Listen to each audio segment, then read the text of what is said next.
Allah t'enverra cette vidéo quand tu seras prête. Alors écoute, tu ne la verras pas deux fois. Sache que deux personnes peuvent faire exactement la même prière, mais l'une verra son action monter au ciel, alors que l'autre, la sienne sera rejetée. Tout se joue sur la conformité à la sunna et la sincérité. Ibn al-Qayyim nous explique que face à cela, nous nous situons en 4 catégories. La première, ce sont les gagnants. Leurs actions sont vouées exclusivement à Allah et suivent scrupuleusement l'enseignement du prophète sallallahu alayhi wa sallam. Ils agissent comme si c'était seul le monde avec Allah. Les louanges des gens ne les augmentent pas et leurs critiques ne les freinent pas. Ils voient les humains comme des habitants des tombes, incapables de donner la vie, la mort ou même un profit. Et c'est la seule catégorie qu'Allah accepte. La deuxième est la plus dangereuse. Ce sont ceux qui ont fait des actions qui n'ont jamais été légiférées.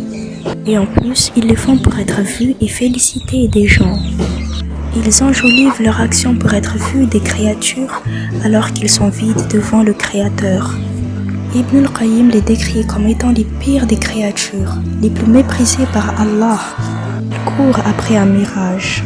Et puis on a la troisième. Ils aiment vraiment Allah. Ils sont sincères dans leur cœur, mais ils l'adorent sans suivre la sunna. Ils l'adorent avec leur manière. C'est par exemple ceux qui inventent des rituels, des manières de prier ou des danses qui ne viennent pas du prophète sallallahu alayhi wa sallam. Donc avec toute la sincérité du monde, l'œuvre est rejetée pour la simple raison que Allah n'est adoré que comme lui il l'a décrété et non pas selon nos désirs, nos passions ou nos idées. Et la dernière catégorie, c'est celui qui fait tout parfaitement à l'extérieur. Il prie bien, il lit le Coran, il fait le Hajj, il fait le bien, mais à l'intérieur de son cœur, il cherche les éloges des gens. Son œuvre est correcte à l'extérieur, mais à l'intérieur, elle est morte. Elle ne lui profite en rien puisqu'elle n'était pas pour Allah.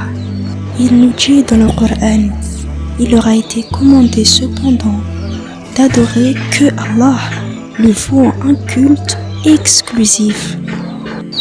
Enregistre rappel pour les jours de doute et à bientôt.